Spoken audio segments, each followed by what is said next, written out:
noches y bienvenidos una vez más a La Pecera, miércoles 18, y aquí estamos para hablar de política, de sociedad, todo a nivel asturiano y por supuesto también español, incluso con algunos toques internacionales. Para hablar de todo ello tenemos con nosotros a dos invitados, tenemos concretamente a Nacho Loy, profesor de Psicología, y tenemos también a José Alba, profesor de Economía Aplicada. Muy buenas noches a los dos. Buenas noches. Bueno, empezamos con el primer titular, que viene desde El Comercio y nos dice lo siguiente: Echenique quiere mayoría de mujeres en la lista asturiana y lastra las opciones de Orbiz. Y subtitula: el titular de Organización de Podemos remarca que la candidatura cremallera es una prioridad y confía en un acuerdo final que contente a ambas partes. Antes de comenzar con preguntas concretas, opiniones, sensaciones generales al escuchar esos titulares. Bueno, yo contestaría con una canción de Brassens traducida por algún amigo algún cantautor como Javier Crae, dice que no estés con la regla más de lo que es natural, te aseguro, niña, que eso puede ser fatal.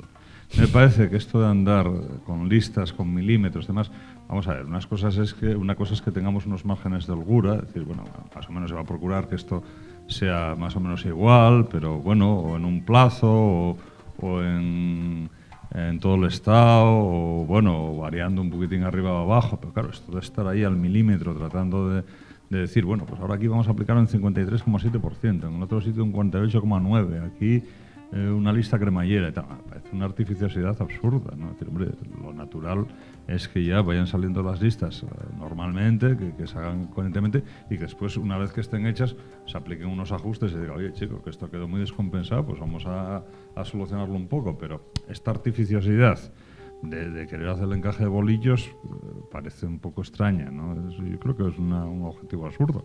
Con la cantidad de objetivos importantes que hay que conseguir por ahí, la verdad es que no me parece que eso sea algo tan prioritario, ¿no? Nacho. Yo creo que aquí hay dos cosas distintas. Una es el asunto del mecanismo concreto de incorporación de más mujeres a la vida institucional, política, y otro es el cómo se plasma el acuerdo concreto entre Podemos e Izquierda Unida. Yo creo que no son independientes del todo. La lista cremallera es un mecanismo del que se dotaron las organizaciones que querían realmente comprometerse con la incorporación de mujeres a la vida política, porque se encontraron muchas formas de esquivar la ley que decía que tenía que haber igualdad. Por ejemplo, en la corporación municipal obetense anterior, no esta, donde hay de Izquierda Unida me refiero, 2 concejales y una concejala. En la anterior había 3 concejales varones, ¿no? Y sin embargo Izquierda Unida ya tenía esa ley de igualdad. Lo que pasa es que lo que habían hecho era en tramos de 5. Que habían hecho en tramos de 5 los 3 primeros. O sea, entonces, por eso se adoptó, en algunas organizaciones, se adoptó la medida de la lista cremallera, un hombre, una mujer, un hombre, una mujer. Bien, ahora, yo no sé, porque no estoy, digamos, en la pomada de la negociación, si esto es una especie de ardiz para evitar que sea Orbiz quien sea el que va en la lista. Esta sería otra cuestión diferente. Porque Izquierda Unida debería haber hecho un proceso de renovación también en sus cargos institucionales y lo ha hecho muy tímidamente. En concreto, en Asturias, Llamazares pues no es precisamente un recién llegado a la política, ni tampoco representa las posiciones de Izquierda Unida mayoritarias ahora mismo, que son proclives al acuerdo con Podemos. Y Orbiz durante mucho tiempo pues estuvo también en las posiciones más proclives a entenderse más bien con el PSOE. De hecho, fue un cargo público en un gobierno del PSOE. Entonces, si esto es un truco para evitar que sea Orbiz el que vaya en la lista, hombre, esto no estaría bien. Habría que hablarlo de una manera más clara. Es decir, no, oye, vamos a negociar esto o lo otro. Ahí es donde entonces Orbiz está diciendo que no deben ser ellos quien impongan quién pone Izquierda Unida en la lista, ¿no? Sí. Esta es otra cuestión ya diferente. No, hombre, coincido contigo en el análisis, evidentemente a nadie se nos escapa que pueda haber esa intención, ¿no?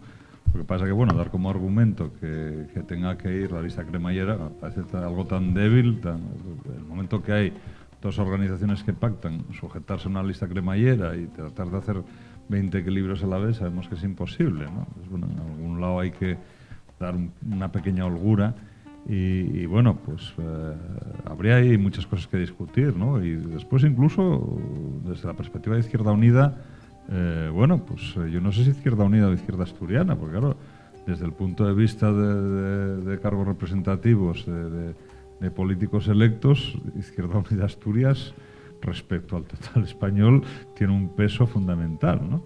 En cuanto a votos, evidentemente. Bueno, pues es algo que habría que contemplar seguramente también y que introducir en la discusión. No es lo mismo Izquierda Unida de aquí que Izquierda Unida de otros sitios donde, bueno, la representación es cero. Ya, el problema es que ahora la representación es cero en el ámbito del Parlamento, ¿no? No, Hubo bueno, una gran diferencia. Y en comunidades autónomas muy baja. Claro, pero hubo una gran diferencia en Asturias entre el voto en las autonómicas y el voto en las elecciones generales. Pero yo creo que en el fondo del asunto lo importante es recordar que se está dando un proceso de unidad de cara a las elecciones único, que está generando mucha ilusión, creo yo, entre el electorado, y que estas otras cosas son pequeños detalles que no deben poner en peligro el fondo del asunto. El fondo del asunto es, esté quien esté, hay una oportunidad de hacer las cosas de otra manera y de que una izquierda, un movimiento popular que está dispuesto a cambiar muchas cosas, tiene la oportunidad de hacerlo en los próximos meses y no debería ponerse en peligro por quién es o quién deja de ser quien va en esas listas. En ese sentido sí que deberían estar discutiendo más cuestiones programáticas en vez de puestos en las listas, claro, ¿no? Claro. Porque una pregunta que yo quiero hacer es, esta cuestión de la lista cremallera y ahora el debate al respecto de ella, ¿es independiente a los problemas que ha habido en la coalición entre Podemos y Izquierda Unida aquí en Asturias o es algo derivado claramente de esa problemática? Yo eso no lo sé, porque ya he dicho antes que no estoy así en la negociación en absoluto y eso yo no lo puedo saber, a mí se me escapa. Lo que sí es verdad es que en Izquierda Unida siempre convivieron dos grandes tendencias, con mayor o menor peso en cada momento histórico. Una tendencia proclive a colaborar con el PSOE y una tendencia menos proclive a eso, más, digamos, rupturista o como se le quiera llamar, ¿no? Pero es que fue la época en la que se adoptaron posiciones más cercanas al PSOE, que fue la época del mandato como coordinador general de Llamazares, cuando Izquierda Unida más votos perdió o más apoyo perdió. Y después de esa fase se intentó retomar un poco pues una postura más de identidad propia de Izquierda Unida frente al PSOE, etcétera. Y yo creo que ahora se estaba recuperando esa posición, se había pasado de tener 2 diputados a tener 10, por grupo parlamentario, ¿no? Y ahora llegó pues todo el meneo que metió la aparición de Podemos, hizo que Izquierda Unida pues pagara parte de la irrupción de Podemos y ahora pues yo creo que hay una oportunidad de recuperación y de fortalecimiento y de creación de un nuevo bloque antagónico que pueda hacer muchas cosas en los próximos meses. Una pregunta que no está directamente relacionada con esto, pero sí con la coalición Izquierda Unida Podemos. La semana pasada, Llamazares, y perdonad por no tener la cita exacta aquí, pero recuerdo que se quejaba de que en el nuevo nombre de la coalición, es decir, Unidos Podemos, no incluyese la palabra izquierda, ¿vale? Dándole un gran peso a este hecho. ¿Esto es algo significativo verdaderamente o es una cuestión de sonoridad? ¿Cómo lo interpretamos? Bueno, yo desde fuera y sin estar en el secreto de la cuestión, creo que sí que parece que en esa elasticidad que decía antes de hacer las listas, parece bastante lógico que si hay que fundir los dos nombres, pues eso que sacaron, no sé si es lo único, pero es una de las posibilidades que se adivinan, ¿no? De manera que esté algo de lo de Izquierda Unida y esté algo de lo de Podemos, ¿no? Es complicado el buscar algo que no hiera sensibilidades. Y bueno, a mí me parece que eso puede ser una fórmula, ¿no? Pero bueno, es opinable como todo. Bueno, Izquierda Unida ya concurrió a las anteriores elecciones con el nombre de Unidad Popular Izquierda Unida, o Izquierda Unida Unidad Popular, no sé el orden. Entonces las combinaciones posibles, claro, una sería Unidad Podemos, pero eso no tiene concordancia, queda muy feo, queda más guapo Unidos Podemos, y yo creo que el mensaje está claro, y que es mejor sacrificar algo de tu nombre frente a la idea que queda un nombre, como decía Echenique, muy chulo, ¿no? Que decía, creo que usó esta expresión. Y luego que el que más estuvo trabajando en contra del acuerdo sea el que se queja del nombre, pues hombre, pues deja de llorar por las esquinas, perdiste, tu posición no es mayoritaria, Y además es que está trabajando en una línea muy distinta en el Parlamento asturiano, porque el grupo parlamentario de Izquierda Unida de Asturias está apoyando al PSOE. Y claro, está practicando una política distinta de la que ha decidido mayoritariamente Izquierda Unida. Pues pasamos a otro tema, segundo tema del día. En este caso de la Nueva España, que enuncia lo siguiente. Ada Colau critica en la ONU la política de refugiados de la Unión Europea. No es propio de ciudades que quieren ser del primer mundo y ejemplo de los derechos humanos, ha señalado.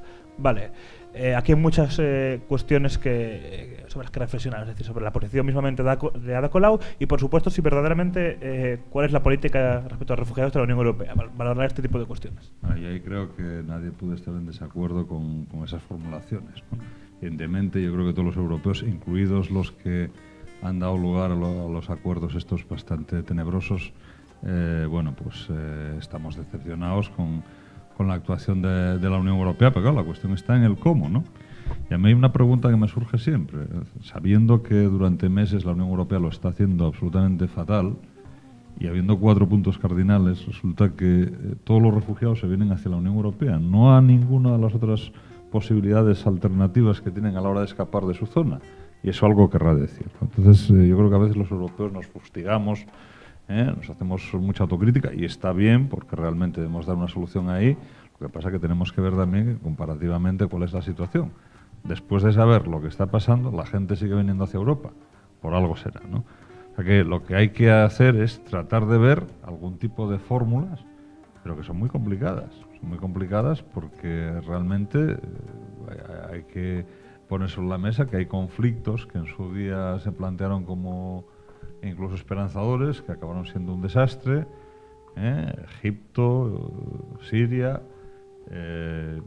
no debemos dejar de citar ahí la participación que también la Federación Rusa está teniendo ahí, y particularmente Putin. Entonces, bueno, el tema no es nada fácil de resolver. En el que yo creo que estamos de acuerdo, en el cómo la complicación es enorme. No, yo estoy totalmente de acuerdo en que da vergüenza la política que está llevando adelante la Unión Europea con respecto a los inmigrantes. Claro, la situación es complejísima porque la Unión Europea viene haciéndolo mal desde hace muchos años. Yo creo que el proyecto europeo es un círculo cuadrado. El círculo cuadrado es una idea que produce como desazón, ¿no? No te puedes imaginar un círculo cuadrado. Bueno, pues esto es igual. No se puede hacer un gobierno de un conjunto de naciones al mismo tiempo que se mantiene el poder de los gobiernos nacionales.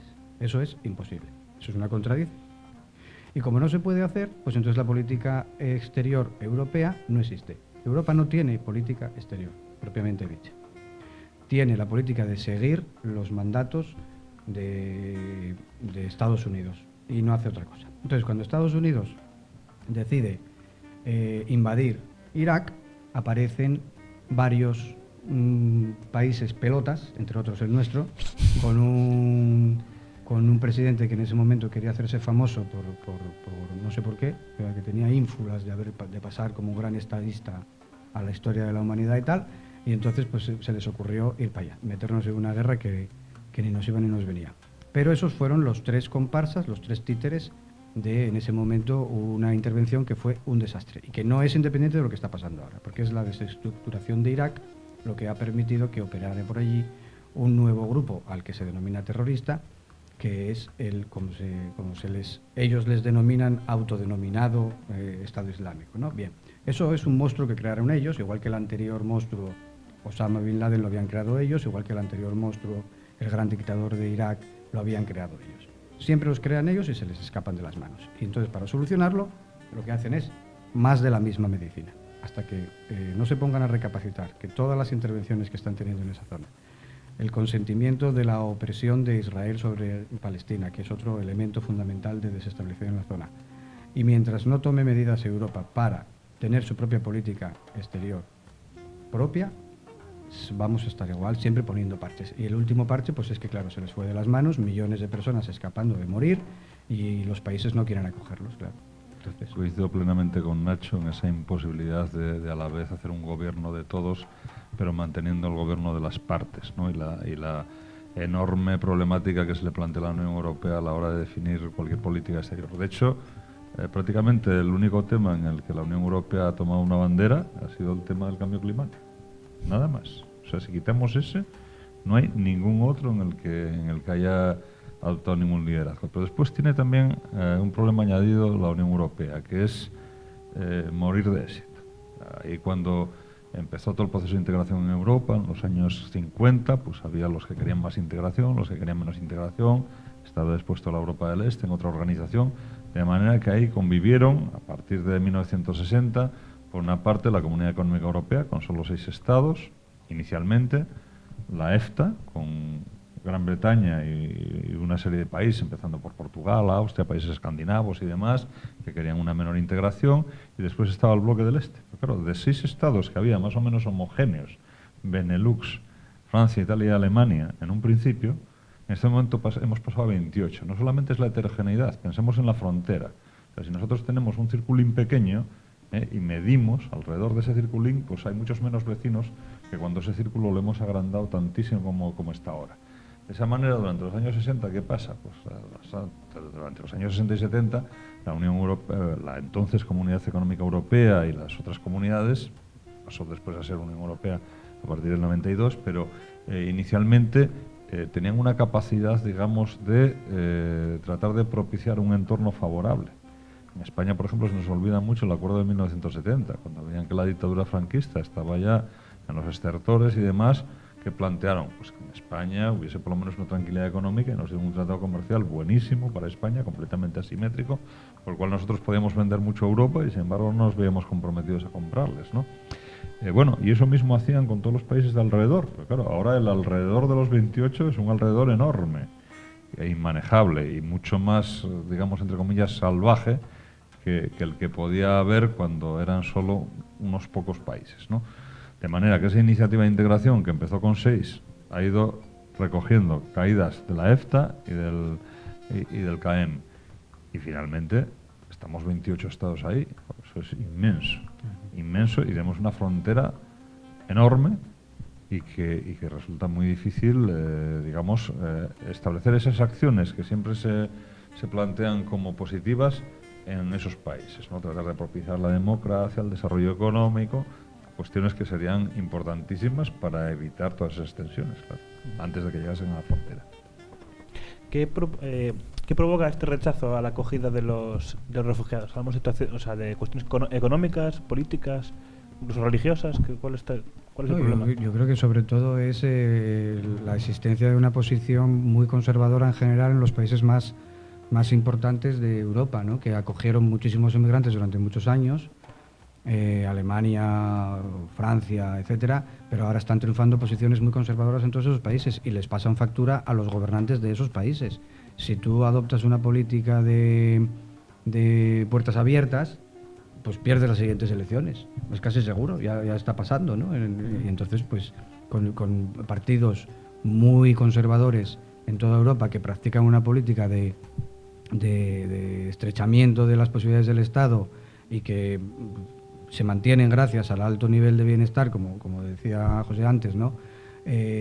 Porque efectivamente la gente quiere venir a Europa porque aunque se viva mal, se vive bien.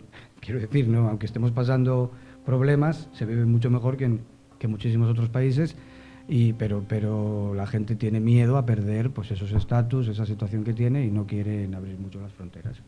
Pero no hay más remedio porque la situación en determinados países es muy grave. En todo caso, esto es algo que se está incrementando por la guerra en Siria, pero que es la situación permanente en toda África. En África hay un freno que impone Marruecos y el siguiente gendarme de Europa somos nosotros, ¿no? Es España. Y ahí hay un drama en toda África de millones de personas que tienen que escapar también de la muerte y que lo están haciendo pese a todo. Y lo que se hace pues es un grifo ahí muy pequeño que se va dejando entrar, pero hay que afrontar las situaciones de injusticia en el origen, tanto en el caso de Siria como Afganistán, como Irán, como Níger, ¿no? Bueno, y hay una cuestión añadida, ¿no? Que es que en Europa, y sobre todo ya desde la constitución del mercado interior, la permeabilidad, y con el Tratado de Schengen, la permeabilidad de las fronteras es grande. Una vez que entras en lo que es el espacio de Schengen, te mueves por un montón de estados. Hay algunos de los importantes que no están ahí incluidos, pero la mayoría sí. Y está eso en discusión ahora, ¿no? Bueno, es que si no somos capaces de garantizar una frontera exterior, a lo mejor tenemos que retornar a situaciones anteriores en las cuales no había esa posibilidad de pasar de un país a otro con las manos en bolso y sin necesidad de andar acreditándose en una ventanilla, y tenemos que cambiar bastante esas reglas, ¿no? Esto se ve todavía más, agravado con la posibilidad que se plantea de que si algunos estados no tienen los debidos controles, por ejemplo Bélgica, ¿no?, sobre temas terroristas o sobre la posible infiltración de terroristas entre esas grandes masas, cosa que evidentemente será inevitable, ¿no? Siempre que hay miles y miles de personas que se mueven a algún lado, es más fácil que haya carteristas o que haya guapos, feas o lo que sea, ¿no? Bueno, evidentemente es un problema que está ahí sobre la mesa y que muchos países están planteando la ruptura del acuerdo de Schengen, y que eso dificultaría esa sensación de unidad europea que había, ¿no? Yo coincido con lo que antes se decía. Las elecciones en Europa solamente son al Parlamento Europeo, que tiene una perspectiva muy limitada, pero todo lo demás es una suma, digamos, de esfuerzos gubernamentales estatales. Pero sin embargo, lo que sí se había dado durante estos años era una creación, digamos, de una Europa real, en el sentido de que la gente se movía, que los estudiantes Erasmus se intercambiaban, que, bueno, tenemos esa sensación de estar en un mismo espacio, incluso en una buena parte con una misma moneda. Bueno, si empezamos a volver hacia atrás y a quitar algunas de esas facilidades, bueno, pues lo vamos a sentir, y es algo que está sobre la mesa, como decías antes, ¿no? Ya para ir terminando, porque se nos está acabando el tiempo, si no, una pregunta un tanto sui generis, pero yo creo que es necesaria, que es, si no hay unidad europea, si no hay política exterior europea, ¿qué es la Unión Europea? Bueno, yo ya me he mojado con una definición antes. La Unión Europea es un círculo cuadrado. O sea, es un conjunto de instituciones destinadas a decir que hay una idea maravillosa de valores humanos sublimes y excelentes que se tiene que plasmar después en una unidad política global, pero que como a esa unidad política global se quiere llegar sin renunciar a la autoridad nacional de cada uno de los Estados miembros, pues ese proceso es muy lento. El otro proceso, sin embargo, es mucho más rápido. El control monetario y el crear un sistema que es favorable a los grandes intereses financieros y a las grandes multinacionales, con un Banco Central Europeo que maneja el dinero y impide que los países puedan tomar medidas que les beneficiarían en el corto plazo, para conseguir ser una economía competitiva con Estados Unidos, que es el objetivo. Porque se da en países que tienen unos logros sociales ya muy altos.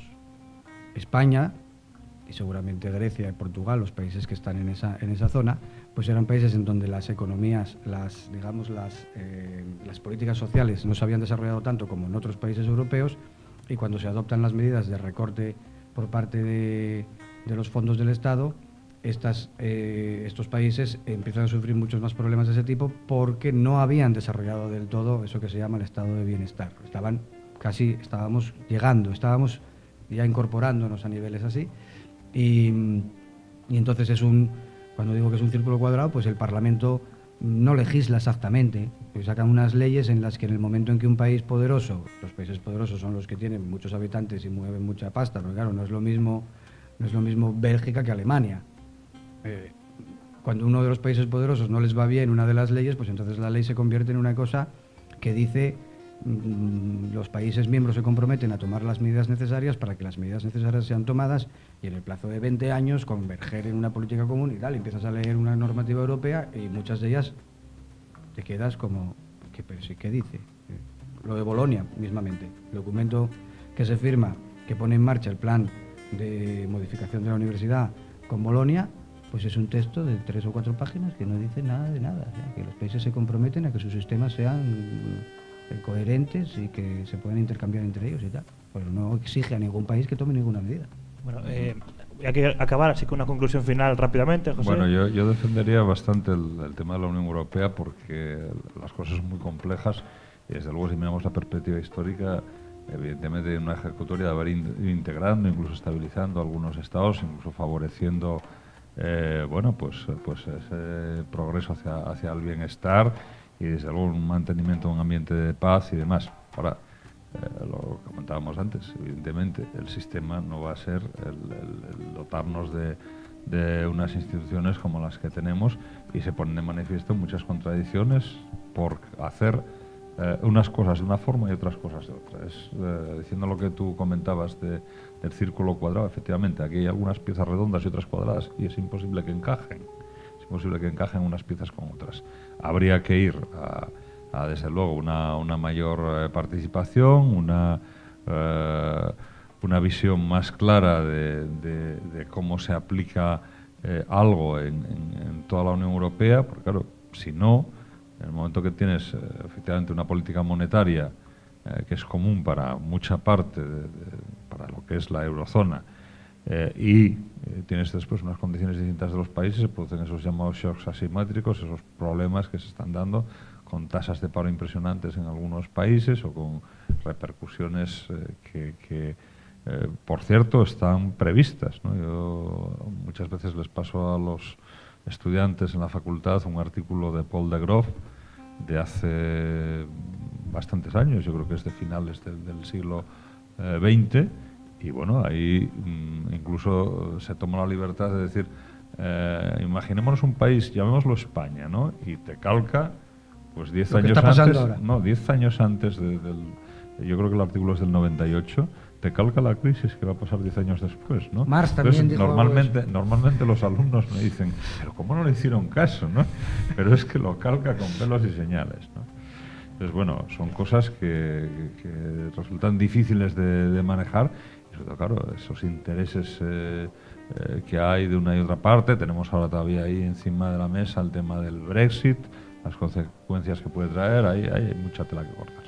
Bueno, pues muchas gracias a los dos que me están fustigando ya de esta realización, así que nos vemos, un saludo, y bueno, a ustedes, como ven, ya hemos estado aquí en La Pecera, otra noche más, en fin, con círculos cuadrados y reflexionando sobre esos temas, esos conceptos talismán que parecen intocables, ¿no? Que son la Constitución, la Unión Europea, que es importante reflexionar sobre ellos, porque aunque hay gente que estará a favor, en contra, la reflexión crítica siempre es muy importante. Así que, sin más, buenas noches, hasta mañana, y pásenlo genial, durmiendo, supongo, porque ya son horas. Gracias.